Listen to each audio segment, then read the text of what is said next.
नमस्कार प्रिय दर्शक बंधु, जय जगन्नाथ। आज भिडियो को आपण मान स्वागत। दर्शक बंधु, आपण मैंने जानते कि दुनियार सबुठारु शक्तिशाली एवं भाग्यशाली राशि होगाक जाउछन्ति यही चारि राशि। हाँ दर्शक बंधु, 12 गोटी राशि मानक मध्यरु एही चारि राशि व्यक्ति मानकर भाग्य अचानक चमकिबाक जाउछि। भगवान भोलानाथंकर विशेष कृपा एही राशि व्यक्ति मानक उपर रहिबाक जाउछि, जहाँ फल एही राशि व्यक्ति मानकर भाग्य सात आकाश रे उड़िबाक जाउछि। दर्शक बंधु, किए सही भाग्यशाली राशि, क्यों राशि व्यक्ति मान भगवान भोलानाथंकर विशेष कृपा रहिबाक जाउछि एवं सेमानक जीवन में कौन सब परिवर्तन होबाक जाउछि से सब विषय संपूर्ण भाव जानिबाक हेले भिडियोटी को आरंभ शेष पर्यंत निश्चिंत देखंतु। भिडियो को जमा भी मिस करंतु नहीं, कारण यही भिडियो से सब भाग्यशाली राशि मानक पई अत्यंत महत्वपूर्ण रहिबाक जाउछि। तेबे दर्शक बंधु, भिडियोटी आरंभ करिया पूर्व सर्वप्रथम भगवान भोलानाथंकर सच्चा भक्त भिडियो गोटे लाइक करने सहित कमेंट बॉक्स रे हर हर महादेव लिखि दिंतु। महादेवंकर विशेष कृपा आपको मिले। तेज दर्शक बंधु, आज भिडियो रे आमे जानिबा ग्रह मानकर परिवर्तनर महासंजोग महाशुभ फल 12 गोटी राशि मानक मध्यरु किछि राशि व्यक्ति मानक उपर रहिबाक जाउछि। हाँ दर्शक बंधु, जहाँ फल एही चारि राशि व्यक्ति मान दुनियार सबुठारु शक्तिशाली एवं भाग्यशाली राशि होबाक जाउछन्ति। भगवान भोलानाथंकर अत्यंत प्रिय होबाक जाउछन्ति एही भाग्यशाली राशि माने। तेज दर्शक बंधु, आपण मैंने भल भाव जानी जो व्यक्ति मानक जीवन में ग्रह मानकर स्थिति बा जो व्यक्ति मानक कुंडली रे ग्रह मानकर स्थिति भल थाए से जीवन में सुख शांति लगी रही थाए एवं जो व्यक्ति मानक कुंडली रे ग्रह मानकर स्थिति भल न थाए से जीवन में दुख कष्ट समस्या देखा जाए थाए। तेज दर्शक बंधु, भगवान भोलानाथ को सृष्टिर कर्ता बोली कह जाए एवं देवंकर देव महादेव बोली कह जाए। भगवान भोलानाथंकर कृपा जो मान उपर रही थाए से जीवन समस्त दुख कष्ट समस्या दूर होता है। तेज दर्शक बंधु, प्रभु शनिदेव मार्च 29, 2025 दिन कुंभ राशि मीन राशि को चलन करने आगु जाउछन्ति। हाँ दर्शक बंधु, यह फल 12 गोटी राशि मान उपर यार संपूर्ण भाव प्रभाव रहिबा आगु जाउछि एवं यही 12 गोटी राशि मानक मध्यरु चारि राशि व्यक्ति मानकर भाग्य संपूर्ण भाव परिवर्तन होगा आगु जाउछि। सेमानकु अत्यंत खुशी खबर मिलवार जोग रही। हाँ दर्शक बंधु, भगवान शनिदेव राशि परिवर्तन द्वारा चारि राशि व्यक्ति मानकर भाग्य परिवर्तन होगा आगु जाउछि एवं भगवान भोलानाथंकर विशेष कृपा यही भाग्यशाली राशि मानक उपर रहिबा आगु जाउछि एवं सेमानकर भाग्य अचानक परिवर्तन होगा आगु जाउछि। सेमानकु मिलवा आगु जाउछि बहुत सारा खुशी खबर। तेज दर्शक बंधु, से सब भाग्यशाली राशि मानक उपर देवरदेव महादेवंकर विशेष कृपा मध्य रहिबा आगु जाउछि, जहाँ फल राशि व्यक्ति मानकर समस्त इच्छा समस्त स्वप्न पूरण होगा सहित से जीवन में बहुत सारा खुशी खबर मिलवार जोग रही। अनेक शुभ फल प्राप्तर जोग रही। बहुत बड़ बड़ कार्य सफलतार जोग रही। तेज दर्शक बंधु, भगवान भोलानाथ बहुत भोला होइथांती, किंतु भगवान भोलानाथ अत्यंत क्रोधी मध्य होइथांती। तेज दर्शक बंधु, भगवान भोलानाथ को प्रसन्न करने बहुत सहज होता है। हाँ दर्शक बंधु, भगवान भोलानाथंकर कृपा जो मान उपर रही थाए से जीवन समस्त दुख कष्ट समस्या दूर तो निश्चिंत होता है। किंतु आज भिडियो आम एमती चारि गोटी राशि मान विषय जाना जो मान उपर भगवान भोलानाथंकर तो विशेष कृपा रहिबो, किंतु भगवान शनिदेवंकर विशेष कृपा दृष्टि रहिबा आगु जाउछि, जहाँ फल राशि व्यक्ति मानकर भाग्य संपूर्ण भाव परिवर्तन होगा आगु जाउछि। तेज दर्शक बंधु, आपण माने निश्चिंत भाव जानिथेबे भगवान शनिदेव न्यायर देवता होइथांती। जो व्यक्ति माने न्याय रे थांती सत्कर्म करती सत् मार्ग रे चलती से भगवान शनिदेवंकर सदा सर्वदा कृपा दृष्टि लगी रही थाए। आपणकर कुंडली रे ग्रह मानकर स्थिति जहाँ भी था ना कहीं आपणकर राशि कौन भी राशि होता हो, किंतु जदि आप सत्कर्म करुवे सत्पथरे थे निश्चिंत भाव आपन को भगवान शनिदेवंकर विशेष कृपा प्राप्त हो। हाँ दर्शक बंधु, भगवान शनिदेव एवं भोलानाथंकर विशेष कृपार यही भाग्यशाली राशि मानकर भाग्य परिवर्तन होगा आगु जाउछि। तेज दर्शक बंधु, से सब खुशनसीब भाग्यशाली राशि मानक मध्यरु सर्वप्रथम भाग्यशाली राशिटी हूँ वृष राशि। हाँ दर्शक बंधु, वृष राशि व्यक्ति मान भल भाव ध्यान दिंतु।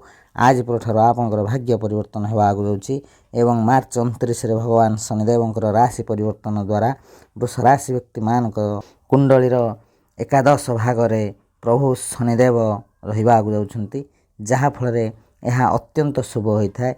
वृष राशि व्यक्ति मान एकादश शनि जोगरे अत्यंत शुभ फल पाइबा आगु जाउछन्ति, ଯେଉଁ ବୃଷ ରାଶି ବ୍ୟକ୍ତିମାନେ ବିଜନେସ୍ କରୁଛନ୍ତି ସେମାନଙ୍କୁ ବିଜନେସ୍ରେ ବହୁତ ସାରା ଲାଭ ମିଳିବ। ହଁ ଦର୍ଶକ ବନ୍ଧୁ, ଆପଣଙ୍କର ସମସ୍ତ ଇଚ୍ଛା ସମସ୍ତ ସ୍ୱପ୍ନ ପୂରଣ ହେବା ଆଗକୁ ଯାଉଛି। ଯେଉଁ ବୃଷ ରାଶି ବ୍ୟକ୍ତିମାନେ ଚାକିରି କରୁଛନ୍ତି ସେମାନଙ୍କୁ ଚାକିରି କ୍ଷେତ୍ରରେ ଶୁଭଫଳ ପ୍ରାପ୍ତର ଯୋଗ ରହିଛି ଏବଂ ବୃଷ ରାଶି ବ୍ୟକ୍ତିମାନେ ଖୁବ୍ ଶୀଘ୍ର ନିଜର ଜନ୍ମସ୍ଥାନକୁ ଯିବାକୁ ଯାଉଛନ୍ତି। ଯଦି ଆପଣ କୌଣସି ଜାଗାରେ ବିଦେଶରେ କାମ କରୁଛନ୍ତି ଖୁବ୍ ଶୀଘ୍ର ଆପଣ ନିଜେ ହିଁ କିଛି ନିଜର ବିଜନେସ୍ ଆରମ୍ଭ କରିବାକୁ ଯାଉଛନ୍ତି ଏବଂ ଏହି ଶୁଭ ସମୟ ମଧ୍ୟରେ ଆପଣ ନିଶ୍ଚିନ୍ତ ଭାବେ ଆପଣଙ୍କ ଭାଗ୍ୟ ପରିବର୍ତ୍ତନ ହେବାର ନିଜ ଆଖିରେ ଦେଖିବାକୁ ଯାଉଛନ୍ତି। ଯଦି ଆପଣଙ୍କର ବୃଷ ରାଶି ହୋଇଥାଏ ନିଶ୍ଚିନ୍ତ ଭାବେ ଆପଣ ଧ୍ୟାନ ଦିଅନ୍ତୁ, ଭଗବାନ ଶନିଦେବଙ୍କର ବିଶେଷ କୃପା ଆପଣଙ୍କ ଉପରେ ରହିବାକୁ ଯାଉଛି। କେବଳ ଗୋଟିଏ କାମ କରିବାକୁ ଜମାଇ ଭୁଲିବେ ନାହିଁ, ଆପଣ ସଦାସର୍ବଦା ସତ୍କର୍ମ କରନ୍ତୁ, ସତ୍ ପଥରେ ଚାଲନ୍ତୁ, କୌଣସି ବ୍ୟକ୍ତିଙ୍କର ଅମଙ୍ଗଳ ଚିନ୍ତା କରନ୍ତୁ ନାହିଁ। ହଁ ଦର୍ଶକ ବନ୍ଧୁ, ଆପଣଙ୍କୁ ନିଶ୍ଚିନ୍ତ ଭାବେ ଶୁଭ ଫଳ ପ୍ରାପ୍ତ ହେବ। ଆପଣଙ୍କ ଉପରେ ଭଗବାନ ଶନିଦେବଙ୍କର ବିଶେଷ କୃପା ଏବଂ ଦେବଦେବ ମହାଦେବଙ୍କର ବିଶେଷ କୃପା ରହିବାକୁ ଯାଉଛି, ଯାହାଫଳରେ ଭଗବାନ ଭୋଳାନାଥଙ୍କ କୃପାରୁ ବୃଷ ରାଶି ବ୍ୟକ୍ତିମାନଙ୍କ ଜୀବନର ସମସ୍ତ ଦୁଃଖ କଷ୍ଟ ସମସ୍ୟା ଦୂର ହେବାକୁ ଯାଉଛି ଏବଂ ଆପଣଙ୍କ ଜୀବନରେ ଥିବା ସମସ୍ତ ଆର୍ଥିକ ସମସ୍ୟାର ସମାଧାନ ହେବାକୁ ଯାଉଛି। ଖୁବ୍ ଶୀଘ୍ର ଆପଣଙ୍କ ଜୀବନରେ ଆର୍ଥିକ ସ୍ଥିତି ମଜବୁତ ହେବାକୁ ଯାଉଛି। ପୂର୍ବ ଅପେକ୍ଷା ଆୟର ବୃଦ୍ଧି ହେବ ଏବଂ ନିଶ୍ଚିନ୍ତ ଭାବେ ଆପଣ ଧନ ସଞ୍ଚୟ କରିବାରେ ସକ୍ଷମ ହେବେ। ବୃଷ ରାଶି ବ୍ୟକ୍ତିମାନେ ଖୁବ୍ ଶୀଘ୍ର ନୂତନ ବିଜନେସ୍ କରିବାକୁ ଯାଉଛନ୍ତି ଏବଂ ସେଥିରୁ ଆପଣ ବହୁତ ସାରା ଲାଭ ପାଇବାକୁ ଯାଉଛନ୍ତି। ଯେଉଁ ବୃଷ ରାଶି ବ୍ୟକ୍ତିମାନେ ଦୀର୍ଘ ଦିନ ହେବ କୌଣସି କାର୍ଯ୍ୟ କରିବାକୁ ଚାହୁଁଥିଲେ ହୋଇପାରୁନଥିଲା ସେମାନଙ୍କର ସବୁ କାର୍ଯ୍ୟ ସଫଳତାର ସହିତ ପୂରଣ ହେବାକୁ ଯାଉଛି ଏବଂ ଯେଉଁ କାର୍ଯ୍ୟରେ ବୃଷ ରାଶି ବ୍ୟକ୍ତିମାନେ ହାତ ଦେବେ ସେହି କାର୍ଯ୍ୟ ସଫଳତାର ସହିତ ପୂରଣ ହେବାକୁ ଯାଉଛି। ଆପଣଙ୍କ ପାଇଁ ସମୟ ବହୁତ ଭଲ ରହିବାକୁ ଯାଉଛି। ଏହି ରାଶିର ବିଦ୍ୟାର୍ଥୀମାନଙ୍କ ପାଇଁ ମଧ୍ୟ ସମୟ ବହୁତ ଭଲ ରହିଛି ଏବଂ ଏହି ରାଶି ବ୍ୟକ୍ତିମାନେ ଯେଉଁମାନେ ଦୀର୍ଘ ଦିନ ହେବ ବିବାହର ଅପେକ୍ଷାରେ ଥିଲେ ସେମାନଙ୍କର ଖୁବ୍ ଶୀଘ୍ର ବିବାହର ମଧ୍ୟ ଯୋଗ ରହିଛି। ଯେଉଁ ବୃଷ ରାଶି ବ୍ୟକ୍ତିମାନେ ବିବାହିତ ଅଛନ୍ତି ସେମାନଙ୍କର ଦାମ୍ପତ୍ୟ ଜୀବନ ବହୁତ ଭଲ ରହିବ ଏବଂ ଜୀବନସାଥୀଙ୍କର ସମ୍ପୂର୍ଣ୍ଣ ସପୋର୍ଟ ମିଳିବା ସହିତ ଜୀବନସାଥୀଙ୍କ ସହିତ ସମୟ ବିତାଇବାର ସୁଯୋଗ ମିଳିବ। ଆପଣଙ୍କ ପାଇଁ ସମୟ ବହୁତ ଭଲ ରହିଛି। ଏହି ଶୁଭ ସମୟର ଫାଇଦା ଉଠାନ୍ତୁ ବୃଷ ରାଶି ବ୍ୟକ୍ତିମାନେ। ଏହି ଶୁଭ ସମୟରେ ଆପଣ ଯେକୌଣସି କାର୍ଯ୍ୟ କରିବେ ସେଥିରେ ଆପଣଙ୍କୁ ଲାଭ ହିଁ ଲାଭ ମିଳିବ। ଅନେକ ଧନ ଲାଭ ପ୍ରାପ୍ତର ଯୋଗ ରହିଛି। ଆୟର ବୃଦ୍ଧି ହେବା ସହିତ ଆର୍ଥିକ ସ୍ଥିତି ପରିବର୍ତ୍ତନ ହେବାକୁ ଯାଉଛି। ଆପଣଙ୍କର ସମସ୍ତ ଇଚ୍ଛା ସମସ୍ତ ସ୍ୱପ୍ନ ପୂରଣ ହେବାକୁ ଯାଉଛି। ଏହି ଶୁଭ ସମୟରେ ଆପଣ ଯେକୌଣସି କାର୍ଯ୍ୟ କରିବେ ସେଥିରେ ଆପଣଙ୍କୁ ଲାଭ ହିଁ ଲାଭ ମିଳିବ। ତେବେ ଦର୍ଶକ ବନ୍ଧୁ, ଯଦି ଆପଣଙ୍କର ଏହି ରାଶି ହୋଇଥାଏ ନିଶ୍ଚିନ୍ତ ଭାବେ ଭିଡ଼ିଓଟି ଗୋଟେ ଲାଇକ୍ କମେଣ୍ଟ ସେୟାର ଏବଂ ଚ୍ୟାନେଲକୁ ସବସ୍କ୍ରାଇବ୍ କରିବା ସହିତ କମେଣ୍ଟ ବକ୍ସରେ ହୃଦୟର ସହ ହର ହର ମହାଦେବ ଲେଖିଦିଅନ୍ତୁ। ମହାଦେବଙ୍କର ବିଶେଷ କୃପା ଆପଣଙ୍କୁ ମଧ୍ୟ ମିଳିବ। ତେବେ ଦର୍ଶକ ବନ୍ଧୁ, ପରବର୍ତ୍ତୀ ଭାଗ୍ୟଶାଳୀ ରାଶିଟି ହେଉଛି ମିଥୁନ ରାଶି। ମିଥୁନ ରାଶି ବ୍ୟକ୍ତିମାନେ ଭଲ ଭାବରେ ଧ୍ୟାନ ଦିଅନ୍ତୁ। ଆପଣଙ୍କ ପାଇଁ ସମୟ ବହୁତ ଭଲ ରହିବାକୁ ଯାଉଛି। ଦୀର୍ଘ ଦିନ ଧରି ଆପଣଙ୍କ ଜୀବନରେ ଚାଲିଥିବା ଆର୍ଥିକ ସମସ୍ୟାର ସମାଧାନ ହେବାକୁ ଯାଉଛି। ଭୋଳାନାଥଙ୍କର ଅତି ପ୍ରିୟ ହେବାକୁ ଯାଉଛନ୍ତି ମିଥୁନ ରାଶି ବ୍ୟକ୍ତିମାନେ। ଭଗବାନ ଭୋଳାନାଥଙ୍କର ବିଶେଷ କୃପା ଆପଣଙ୍କ ଉପରେ ରହିବ। ଦେବଦେବ ମହାଦେବଙ୍କର ବିଶେଷ କୃପା ଏବଂ ଭଗବାନ ଶନିଦେବଙ୍କର ରାଶି ପରିବର୍ତ୍ତନର ଅତ୍ୟନ୍ତ ଶୁଭ ଫଳ ଆପଣଙ୍କୁ ମିଳିବାକୁ ଯାଉଛି। ମିଥୁନ ରାଶି ବ୍ୟକ୍ତିମାନେ ଆପଣଙ୍କ କୁଣ୍ଡଳୀରେ ଦଶମ ସ୍ଥାନରେ ପ୍ରଭୁ ଶନିଦେବ ବିରାଜମାନ ହେବାକୁ ଯାଉଛନ୍ତି 29 ମାର୍ଚ୍ଚ ତାରିଖ ଠାରୁ, ଯାହାଫଳରେ ଏହି 29 ମାର୍ଚ୍ଚ 2025 ଠାରୁ ଆପଣଙ୍କର ଭାଗ୍ୟ ଅଚାନକ ପରିବର୍ତ୍ତନ ହେବ। ଆପଣଙ୍କୁ ଆପଣଙ୍କର ସମସ୍ତ ଇଚ୍ଛା ପୂରଣ ହେବାର ନିଜ ଆଖିରେ ଦେଖିବାର ସୁଯୋଗ ମିଳିବ। ମିଥୁନ ରାଶି ବ୍ୟକ୍ତିମାନେ ଆପଣଙ୍କ ଜୀବନରେ ଥିବା ସମସ୍ତ ଆର୍ଥିକ ସମସ୍ୟାର ସମାଧାନ ହେବାକୁ ଯାଉଛି। ଆପଣଙ୍କର ଆୟର ବୃଦ୍ଧି ହେବାକୁ ଯାଉଛି। ଯେଉଁ ମିଥୁନ ରାଶି ବ୍ୟକ୍ତିମାନେ ପ୍ରେମ କରୁଛନ୍ତି ସେମାନଙ୍କୁ ତାଙ୍କ ସଚ୍ଚା ପ୍ରେମ ମିଳିବାର ଯୋଗ ରହିଛି। ଖୁବ୍ ଶୀଘ୍ର ଆପଣଙ୍କର ପ୍ରେମ ବିବାହ ହେବାର ମଧ୍ୟ ଯୋଗ ରହିଛି। ଯେଉଁ ମିଥୁନ ରାଶି ବ୍ୟକ୍ତିମାନେ ବିବାହିତ ଅଛନ୍ତି ସେମାନଙ୍କର ଦାମ୍ପତ୍ୟ ଜୀବନ ବହୁତ ଭଲ ରହିବା ସହିତ ଖୁବ୍ ଶୀଘ୍ର ଆପଣଙ୍କୁ ସନ୍ତାନ ପ୍ରାପ୍ତର ଯୋଗ ରହିଛି। ମିଥୁନ ରାଶି ବ୍ୟକ୍ତିମାନେ ଆପଣଙ୍କର ସମସ୍ତ ଇଚ୍ଛା ସମସ୍ତ ସ୍ୱପ୍ନ ପୂରଣ ହେବାକୁ ଯାଉଛି। ଦୀର୍ଘ ଦିନ ଧରି ଆପଣଙ୍କ ଜୀବନରେ ଚାଲିଥିବା ସମସ୍ତ ସମସ୍ୟାର ସମାଧାନ ହେବ। ଯେଉଁ ମିଥୁନ ରାଶି ବ୍ୟକ୍ତିମାନେ ନୂତନ ଯାନବାହନ କିମ୍ବା ଗୃହ କିଣିବାକୁ ଚାହୁଁଛନ୍ତି ଏହି ଶୁଭ ସମୟ ମଧ୍ୟରେ ନିଶ୍ଚିନ୍ତ ଭାବେ କିଣିପାରିବେ। ଆପଣଙ୍କ ପାଇଁ ସମୟ ବହୁତ ଭଲ ରହିଛି। ଅଚାନକ ଧନ ଲାଭ ପ୍ରାପ୍ତର ଯୋଗ ରହିଛି। ବହୁତ ବଡ଼ ବଡ଼ ଖୁସି ଖବର ମିଳିବାର ମଧ୍ୟ ଯୋଗ ରହିଛି। ମିଥୁନ ରାଶି ବ୍ୟକ୍ତିମାନେ ଯଦି ଆପଣ ବିଜନେସ୍ କରୁଛନ୍ତି ଆପଣଙ୍କୁ ବିଜନେସ୍ରେ ବହୁତ ସାରା ଲାଭ ମିଳିବ। ନୂଆ ନୂଆ ସୁଯୋଗ ମିଳିବ। ଆପଣଙ୍କ ଜୀବନରେ ଧନ ଅର୍ଜନ କରିବାର ନୂଆ ନୂଆ ସୁଯୋଗ ପ୍ରାପ୍ତ ହେବ। ଏହି ସୁଯୋଗ ସାହାଯ୍ୟରେ ଆପଣଙ୍କ ଭାଗ୍ୟ ସମ୍ପୂର୍ଣ୍ଣ ଭାବେ ପରିବର୍ତ୍ତନ ହେବାକୁ ଯାଉଛି। ମିଥୁନ ରାଶି ବ୍ୟକ୍ତିମାନେ ଦୁନିଆର ସବୁଠାରୁ ଶକ୍ତିଶାଳୀ ଏବଂ ଭାଗ୍ୟଶାଳୀ ରାଶି ହେବାକୁ ଯାଉଛନ୍ତି। ଯଦି ଆପଣଙ୍କର ମିଥୁନ ରାଶି ହୋଇଥାଏ ଗୋଟିଏ କଥା ସଦାସର୍ବଦା ଧ୍ୟାନ ଦେବେ, ଭଗବାନ ଶନିଦେବ ନ୍ୟାୟର ଦେବତା ହୋଇଥାନ୍ତି। ନ୍ୟାୟରେ ରୁହନ୍ତୁ, ସତ୍ ପଥରେ ଚାଲନ୍ତୁ, ସତ୍କର୍ମ କରନ୍ତୁ, ନିଶ୍ଚିନ୍ତ ଭାବେ 100% ଶୁଭ ଫଳ ପ୍ରାପ୍ତ ହେବ। 29 ମାର୍ଚ୍ଚ 2025 ଠାରୁ ଆପଣଙ୍କର ଭାଗ୍ୟ ପରିବର୍ତ୍ତନ ହେବାକୁ ଯାଉଛି। ଭଗବାନ ଭୋଳାନାଥଙ୍କର ବିଶେଷ କୃପା ଆଜି ପରଠାରୁ ଆପଣଙ୍କ ଉପରେ ରହିବାକୁ ଯାଉଛି, ଯାହାଫଳରେ ଆପଣଙ୍କ ଜୀବନରେ ଥିବା ସମସ୍ତ ସମସ୍ୟା ଦୂର ହେବାକୁ ଯାଉଛି। खूब शीघ्र आपण जीवन में बहुत आगक जावाक जाउछन्ति। जदि आपण चाकरी करछन्ति आपनको चाकरी क्षेत्र में शुभ फल प्राप्तर जोग रही। यही राशि व्यक्ति माने जो माने विद्यार्थी अटंती से समय बहुत भल रहा आगे जाऊँगी पाठ पढ़ार मन लगे सहित आगामी समस्त एग्जाम रे शुभ फल प्राप्तर जोग रही। मिथुन राशि व्यक्ति माने आपण मानू कहवाक चाहूँ आपण भाग्य संपूर्ण भाव परिवर्तन हो अचानक धन लाभ प्राप्तर जोग रही। आपण को आपण जीवन में नुआ नुआ सुजोग मिल जो सुजोग साहाय्य आपण बहुत धन लाभ करने सहित आपणकर भाग्य परिवर्तन होवार निज आखिरे देखा आगे जाऊँच। मिथुन राशि व्यक्ति माने जो माने दीर्घ दिन हेब अविवाहित थे से खूब शीघ्र मनपसंदर जीवन साथी मिल आगे जाऊँगी एवं जो माने विवाहित अच्छा से दाम्पत्य जीवन बहुत भल रहा जाऊँगी। जो माने संतान प्राप्तर इच्छा रखिंट से संतान प्राप्तर जोग रही। जो मिथुन राशि व्यक्ति माने विदेश में चाकरी करने को चाहते से यार सुजोग मिल। जो मिथुन राशि व्यक्ति माने दीर्घ दिन हेब बेरोजगार थे से मनपसंदर काम मिल आगे जाऊँगी। मिथुन राशि व्यक्ति माने आपण समय बहुत भल रहा आगे जाऊँगी। शुभ समय फायदा उठातु। यही शुभ समय आप जेकोसी कार्य करेंगे से आपको लाभ ही लाभ मिल अनेक धन लाभ प्राप्तर जोग रही। आयर वृद्धि होगा सहित खूब शीघ्र आपण जीवन में बहुत बड़ परिवर्तन हो। जो मिथुन राशि व्यक्ति माने कौन सी जगार उधार उधार कर्ज कर खूब शीघ्र मुक्ति पाइबा आगे जाऊँगी। दीर्घ दिन धरी अटक रही कार्य सफलतार सहित पूरण होगा आगे जाऊँगी। मिथुन राशि व्यक्ति माने आपको जदि कौन सी जगार अर्थ फसिकी थाए निश्चिंत भाव खूब शीघ्र अर्थ लाभर जोग रही। जदि आपंकर मिथुन राशि होता है निश्चिंत भाव आप प्रत्येक दिन संध्या समय हनुमान चालीसा जप करूँ आपको अत्यंत शुभ फल प्राप्त हो। मिथुन राशि व्यक्ति माने जेकोसी कार्य करेंगे से शुभ फल प्राप्तर जोग रही। जो मिथुन राशि व्यक्ति माने बिजनेस कर बिजनेस बहुत भल लाभ मिल। जो माने नूतन किसी बिजनेस करने को चाहते से नूतन बिजनेस कर सुजोग मिल। यही सुजोग को कदापि हाथ छड़ा करूँ ना। यही सुजोग आप जेकोसी कार्य करेंगे से आपको लाभ ही लाभ मिल आगे जाऊँगी। तेज दर्शक बंधु जदि आपंकर यही राशि होता है निश्चिंत भाव भिडियोटी गोटे लाइक कमेंट शेयर और चैनल को सब्सक्राइब करने सहित कमेंट बॉक्स रे सहोदर ओम नमः शिवाय लिखि दिंतु। देवर्देव महादेवंकर विशेष कृपा आपको मिल। तेज दर्शक बंधु परवर्ती भाग्यशाली राशिटी हूँ तुला राशि। तुला राशि व्यक्ति माने भल भाव में ध्यान दिंतु। आपण समय बहुत भल रहा आगे जाऊँगी।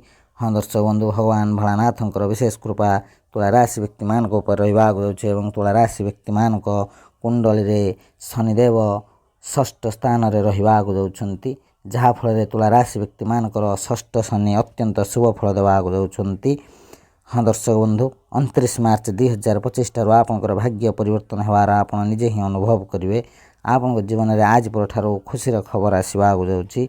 आपको चतुर्पार्श्वर लाभ ही लाभ मिल। तेज दर्शक बंधु तुला राशि व्यक्ति माने भल भाव में ध्यान दिंतु। भगवान शनिदेवंकर राशि परिवर्तन अत्यंत शुभ फल आपको मिल आगे जाऊँगी। आपंकर षष्ठ शनि होगा आगे जाऊँगी जहाँफल आप जीवन में खुशी ही खुशी मिल आगे जाऊँगी। भगवान भोलानाथंकर अति प्रिय राशि होगा आगे जाऊँगी तुला राशि व्यक्ति माने। हाँ दर्शक बंधु देवर्देव महादेव विशेष कृपा आपंकर समस्त इच्छा समस्त स्वप्न पूरण होगा आगे जाऊँगी। खूब शीघ्र आपंक जीवन में बहुत बड़ बड़ परिवर्तन हो एवं अनेक शुभ खबर मिलबार जोग रही। जो तुला राशि व्यक्ति माने बिजनेस कर बिजनेस बहुत सारा लाभ मिल अनेक धन लाभ प्राप्तर जोग रही। आयर वृद्धि होगा सहित खूब शीघ्र तुला राशि व्यक्ति मानकर भाग्य चमक आगे जाऊँगी। भोलानाथंकर विशेष कृपा तुला राशि व्यक्ति मान रहा आगे जाऊँगी। भगवान शनिदेव कृपार तुला राशि व्यक्ति मानकर समस्त इच्छा समस्त स्वप्न पूरण हो। जो मैंने चाकरी कर चाकरी क्षेत्र शुभ फल प्राप्तर जोग रही। जो तुला राशि व्यक्ति माने प्रेम कर सच्चा प्रेम मिल आगे जाऊँगी। आप प्रेम संपर्क निबिड़ होगा आगे जाऊँगी। तुला राशि व्यक्ति माने आप विवाहित अच्छा आपंकर दाम्पत्य जीवन बहुत भल रहा सहित खूब शीघ्र संतान प्राप्तर जोग रही। जो तुला राशि व्यक्ति माने बिजनेस कर बिजनेस बहुत सारा लाभ मिल। आपण जीवन में नुआ नुआ सुजोग मिल जो सुजोग साहाय्य आप अनेक धन लाभर जोग रही। आपंकर भाग्य संपूर्ण भाव परिवर्तन होगा आगे जाऊँगी। तुला राशि व्यक्ति माने आपण समय बहुत भल रहा आगे जाऊँगी। शुभ समय आप जेकोसी कार्य करेंगे से आपको लाभ ही लाभ मिल अनेक धन लाभ प्राप्तर जोग रही। हाँ दर्शक बंधु तुला राशि विद्यार्थी मानक समय बहुत भल रहा आगे जाऊँगी। से पाठ पढ़ार मन लगे सहित आगामी समस्त एग्जाम शुभ फल प्राप्तर जोग रही। तुला राशि व्यक्ति माने आपण परिवार और सांगसाथी सपोर्ट मिल समाज में मान सम्मान बढ़ एवं आपण जीवन में खुशी खुशी मिल आगे जाऊँगी। आज पर आपंकर भाग्य सुनापरी चमक आगे जाऊँगी। ଶକ୍ତିଶାଳୀ ରାଶିମାନଙ୍କ ମଧ୍ୟରୁ ଆପଣ ଅନ୍ୟତମ ହେବାକୁ ଯାଉଛନ୍ତି। ଆପଣଙ୍କର ସମସ୍ତ ଇଚ୍ଛା ସମସ୍ତ ସ୍ୱପ୍ନ ପୂରଣ ହେବାକୁ ଯାଉଛି। ଖୁବ୍ ଶୀଘ୍ର ଆପଣ ନୂତନ କୌଣସି ଦ୍ରବ୍ୟ କ୍ରୟ କରିପାରନ୍ତି। ଯେକୌଣସି ଜାଗାରେ ଇନଭେଷ୍ଟ କରିବେ ସେଥିରୁ ଲାଭ ହିଁ ଲାଭ ପାଇବେ। ତୁଳା ରାଶି ବ୍ୟକ୍ତିମାନେ ଆପଣଙ୍କ ପାଇଁ ସମୟ ବହୁତ ଭଲ ରହିବ। ଭଗବାନ ଭୋଳାନାଥ ଏବଂ ଶନିଦେବଙ୍କର ବିଶେଷ କୃପା ରହୁଥିବାରୁ ଆପଣ ଆପଣଙ୍କ ଜୀବନରେ ସୁନ୍ଦର ସମୟ ଦେଖିବାକୁ ଯାଉଛନ୍ତି। ଆପଣଙ୍କର ସମସ୍ତ ଇଚ୍ଛା ସ୍ୱପ୍ନ ପୂରଣ ହେବା ସହିତ ତୁଳା ରାଶି ବ୍ୟକ୍ତିମାନେ ଯେଉଁମାନେ ଦୀର୍ଘ ଦିନ ହେବ ବେରୋଜଗାର ଥିଲେ ସେମାନଙ୍କୁ ତାଙ୍କ ମନପସନ୍ଦର କାମ ମିଳିବାକୁ ଯାଉଛି। ଯେଉଁମାନେ ଦୀର୍ଘ ଦିନ ହେବ ବିବାହର ଅପେକ୍ଷାରେ ଥିଲେ ସେମାନଙ୍କୁ ତାଙ୍କ ମନପସନ୍ଦର ଜୀବନସାଥୀଟେ ମଧ୍ୟ ମିଳିବାକୁ ଯାଉଛି। ତୁଳା ରାଶି ବ୍ୟକ୍ତିମାନଙ୍କ ପାଇଁ ସମୟ ବହୁତ ଭଲ ରହିବାକୁ ଯାଉଛି। ଏହି ଶୁଭ ସମୟର ଫାଇଦା ଉଠାନ୍ତୁ। ଏହି ଶୁଭ ସମୟରେ ଆପଣ ଯେକୌଣସି କାର୍ଯ୍ୟ କରିବେ ସେଥିରେ ଆପଣଙ୍କୁ ଲାଭ ହିଁ ଲାଭ ମିଳିବ। ଅନେକ ଧନ ଲାଭ ପ୍ରାପ୍ତର ଯୋଗ ରହିଛି। ତେବେ ଦର୍ଶକ ବନ୍ଧୁ, ଯଦି ଆପଣଙ୍କର ଏହି ରାଶି ହୋଇଥାଏ ନିଶ୍ଚିନ୍ତ ଭାବେ ଭିଡ଼ିଓଟି ଗୋଟେ ଲାଇକ୍ କମେଣ୍ଟ ସେୟାର ଏବଂ ଚ୍ୟାନେଲକୁ ସବସ୍କ୍ରାଇବ୍ କରିବା ସହିତ କମେଣ୍ଟ ବକ୍ସରେ ହୃଦୟର ସହ ହର ହର ମହାଦେବ ଲେଖିଦିଅନ୍ତୁ। ମହାଦେବଙ୍କର ବିଶେଷ କୃପା ଆପଣଙ୍କୁ ମଧ୍ୟ ମିଳିବ। ତେବେ ଦର୍ଶକ ବନ୍ଧୁ, ପରବର୍ତ୍ତୀ ଭାଗ୍ୟଶାଳୀ ରାଶିଟି ହେଉଛି ମକର ରାଶି। ମକର ରାଶି ବ୍ୟକ୍ତିମାନେ ଭଲ ଭାବରେ ଧ୍ୟାନ ଦିଅନ୍ତୁ। ଭଗବାନ ଭୋଳାନାଥଙ୍କର ବିଶେଷ କୃପା ଆପଣଙ୍କ ଉପରେ ରହିବାକୁ ଯାଉଛି, ଯାହାଫଳରେ ଆଜି ପରଠାରୁ ଆପଣଙ୍କର ଭାଗ୍ୟ ସୁନା ପରି ଚମକିବାକୁ ଯାଉଛି। ଦୀର୍ଘ ଦିନରୁ ଲାଗି ରହିଥିବା ଆର୍ଥିକ ସମସ୍ୟାର ସମାଧାନ ହେବ।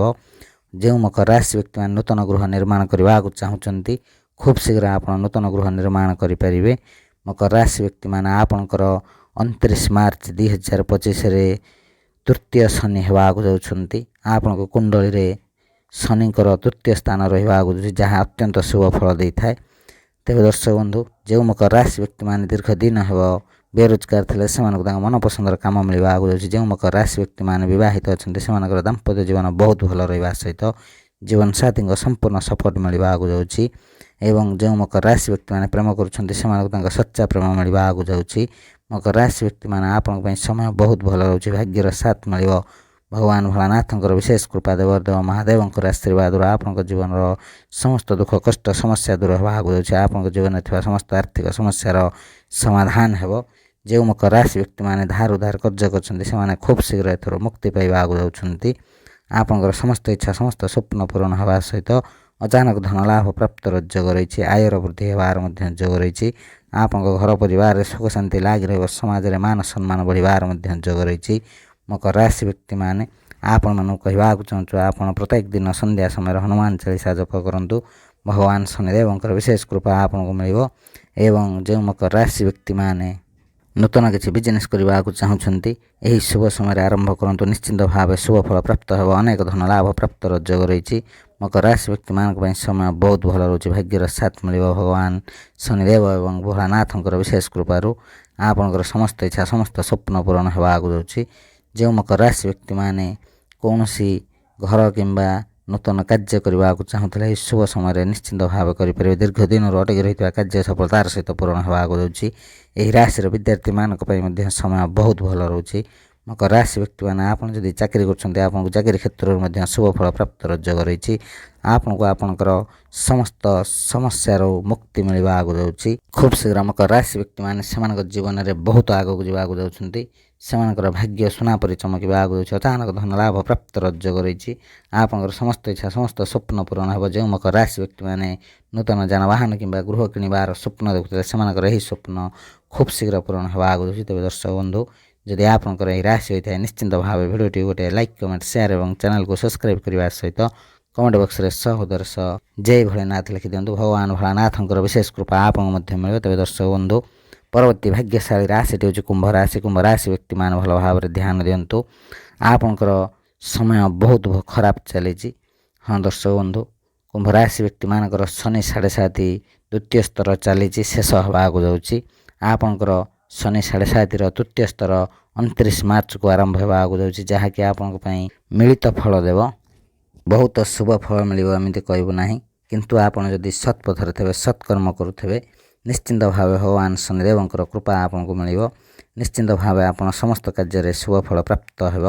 ଆପଣଙ୍କର ଦୀର୍ଘ ଦିନରୁ ଯେଉଁ ସବୁ ଆର୍ଥିକ ସମସ୍ୟା ଚାଲିଥିଲା ସେଥିରୁ ଖୁବ୍ ଶୀଘ୍ର ମୁକ୍ତି ପାଇବାକୁ ଯାଉଛନ୍ତି। କୁମ୍ଭ ରାଶି ବ୍ୟକ୍ତିମାନେ ଆପଣଙ୍କ ଜୀବନରେ ଥିବା ସମସ୍ତ ଆର୍ଥିକ ସମସ୍ୟାର ସମାଧାନ ହେବାକୁ ଯାଉଛି। ଧୀରେ ଧୀରେ ଆପଣଙ୍କର ଧାର ଉଧାର କାର୍ଯ୍ୟ କମିବ। କୌଣସି ନା କୌଣସି ଉପାୟରେ ଭଗବାନଙ୍କର ସାଥ ମିଳିବ। ଭୋଳାନାଥଙ୍କର ବିଶେଷ କୃପା ରହୁଛି ଏବଂ ପ୍ରଭୁ ଶନିଦେବଙ୍କର ମଧ୍ୟ କୃପା ଲାଭ ହେବ। ଯାହାଫଳରେ କୁମ୍ଭ ରାଶି ବ୍ୟକ୍ତିମାନଙ୍କର ଦୀର୍ଘ ଦିନରୁ ଅଟକି ରହିଥିବା କାର୍ଯ୍ୟ ସଫଳତାର ସହିତ ପୂରଣ ହେବା। ଆପଣଙ୍କର ଯଦି କୌଣସି ଜାଗାରେ ଅର୍ଥ ଫସିକି ଥାଏ ନିଶ୍ଚିନ୍ତ ଭାବେ ଆପଣଙ୍କୁ ମିଳିବାକୁ ଯାଉଛି ଏବଂ ଏହି ରାଶିର ବିଦ୍ୟାର୍ଥୀମାନଙ୍କ ପାଇଁ ମଧ୍ୟ ସମୟ ବହୁତ ଭଲ ରହିଛି। କେବଳ ଆପଣ ଗୋଟିଏ କଥା ଉପରେ ଧ୍ୟାନ ଦେବେ, ସଦାସର୍ବଦା ସତ୍ ପଥରେ ଚାଲିବେ, ସତ୍କର୍ମ କରିବେ ଏବଂ ଯଦି ଯାନବାହନ ଚଳାଉଛନ୍ତି ସାବଧାନର ସହିତ ଚଳାନ୍ତୁ ଏବଂ କୁମ୍ଭ ରାଶି ବ୍ୟକ୍ତିମାନେ ସଦାସର୍ବଦା ହନୁମାନ ଚାଳିଶା ଜପ କରନ୍ତୁ। ଅତ୍ୟନ୍ତ ଶୁଭ ଫଳ ପ୍ରାପ୍ତ ହେବ। ଭଗବାନ ଶନିଦେବଙ୍କର କୃପା ଲାଭ ହେବ। ଆପଣଙ୍କ ଜୀବନରେ ଯାହା ବି ସମସ୍ୟା ଥିବ ସବୁ ସମସ୍ୟାର ସମାଧାନ ହେବ। ଦେବଦେବ ମହାଦେବଙ୍କର ବିଶେଷ କୃପାରୁ ଆପଣଙ୍କର ଆର୍ଥିକ ସ୍ଥିତି ମଜବୁତ ହେବାକୁ ଯାଉଛି। ଦୀର୍ଘ ଦିନ ଧରି ଲାଗି ରହିଥିବା ସମସ୍ୟାର ମୁକ୍ତି ପାଇବାକୁ ଯାଉଛନ୍ତି। ଯେଉଁ କୁମ୍ଭ ରାଶି ବ୍ୟକ୍ତିମାନେ ପ୍ରେମ କରୁଛନ୍ତି ସେମାନଙ୍କର ପ୍ରେମ ସମ୍ପର୍କ ନିବିଡ଼ ହେବାକୁ ଯାଉଛି। କେବଳ ଆପଣ ଗୋଟିଏ କଥା ଧ୍ୟାନ ଦେବେ, ଆପଣ ଆପଣଙ୍କ ଜୀବନସାଥୀଙ୍କର ସପୋର୍ଟ କରନ୍ତୁ, ସେମାନଙ୍କୁ ଟିକେ ସମୟ ଦିଅନ୍ତୁ। ଯଦି ଆପଣ ପ୍ରେମ କରୁଛନ୍ତି ଆପଣ ପ୍ରେମକୁ ଟିକେ ସମୟ ଦିଅନ୍ତୁ, ନିଶ୍ଚିନ୍ତ ଭାବେ ଶୁଭ ଫଳ ପ୍ରାପ୍ତ ହେବ। କୁମ୍ଭ ରାଶି ବ୍ୟକ୍ତିମାନେ ଆପଣ ଯଦି ବିବାହିତ ଅଛନ୍ତି ଆପଣଙ୍କର ଦାମ୍ପତ୍ୟ ଜୀବନ ବହୁତ ଭଲ ରହିବ। ଜୀବନସାଥୀଙ୍କର ସମ୍ପୂର୍ଣ୍ଣ ସପୋର୍ଟ ମିଳିବ। ଯେତେ ଦୁଃଖ ସମସ୍ୟା ଆସୁନା କାହିଁକି ଆପଣଙ୍କ ଜୀବନସାଥୀ ଆପଣଙ୍କ ସାଙ୍ଗରେ ହିଁ ଥିବେ। ବାସ୍ ଆପଣ ଆପଣଙ୍କ ଜୀବନସାଥୀଙ୍କୁ ସମ୍ମାନ ଦିଅନ୍ତୁ, ନିଶ୍ଚିନ୍ତ ଭାବେ ଆପଣଙ୍କୁ ଶୁଭ ଫଳ ପ୍ରାପ୍ତ ହେବ। କୁମ୍ଭ ରାଶି ବ୍ୟକ୍ତିମାନେ ଆପଣଙ୍କ ଜୀବନରେ ବହୁତ ସମସ୍ୟା ଥିଲା, ଧୀରେ ଧୀରେ ସବୁ ସମସ୍ୟାର ସମାଧାନ ହେବ, ବ୍ୟସ୍ତ ହେବାର କିଛି ନାହିଁ। ଆପଣଙ୍କର ସମୟ ବହୁତ ଭଲ ରହିବାକୁ ଯାଉଛି। କେବଳ କିଛିଟା କଥା ମାନିଲେ ନିଶ୍ଚିନ୍ତ ଭାବେ ଆପଣଙ୍କୁ ଶୁଭ ଫଳ ପ୍ରାପ୍ତ ହେବ। କାହାରି ଅମଙ୍ଗଳ ଚିନ୍ତା କରନ୍ତୁ ନାହିଁ, କୌଣସି ଲୋକର ଧନରେ ଲୋଭ କରନ୍ତୁ ନାହିଁ। ଯେତିକି ରୋଜଗାର କରୁଛନ୍ତି ସେତିକିରେ ଚଳିବାକୁ ଚେଷ୍ଟା କରନ୍ତୁ, ଅଯଥା ଖର୍ଚ୍ଚ କରନ୍ତୁ ନାହିଁ। ନିଶ୍ଚିନ୍ତ ଭାବେ ଆପଣଙ୍କ ଭାଗ୍ୟ ପରିବର୍ତ୍ତନ ହେବ, ଆପଣଙ୍କର ଆର୍ଥିକ ସ୍ଥିତି ମଜବୁତ ହେବ।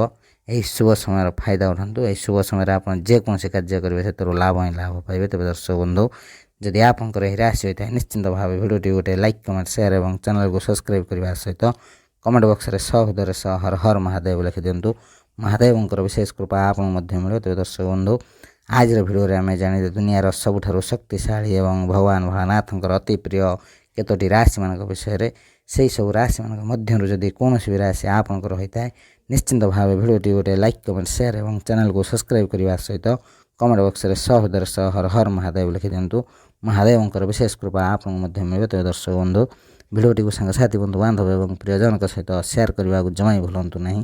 ଏହା ବିଲକୁଲ ମାଗଣାରେ ହୋଇଥାଏ, କିନ୍ତୁ ଆପଣଙ୍କର ଗୋଟେ ସେୟାର ସେମାନଙ୍କୁ ତାଙ୍କ ଭାଗ୍ୟ ଭବିଷ୍ୟତ ବିଷୟରେ ଜଣାଇବାରେ ସହାୟକ ହେବ। ତେବେ ଦର୍ଶକ ବନ୍ଧୁ, ଆଜିର ଭିଡ଼ିଓକୁ ଏଇଠି ରଖୁଛୁ। ଭିଡ଼ିଓଟିକୁ ଶେଷ ପର୍ଯ୍ୟନ୍ତ ଦେଖିଥିବାରୁ ଅଶେଷ ଅଶେଷ ଧନ୍ୟବାଦ। ନମସ୍କାର, ଜୟ ଜଗନ୍ନାଥ, ହର ହର ମହାଦେବ, ଓମ୍ ନମଃ ଶିବାୟ, ଜୟ ଭୋଲେନାଥ।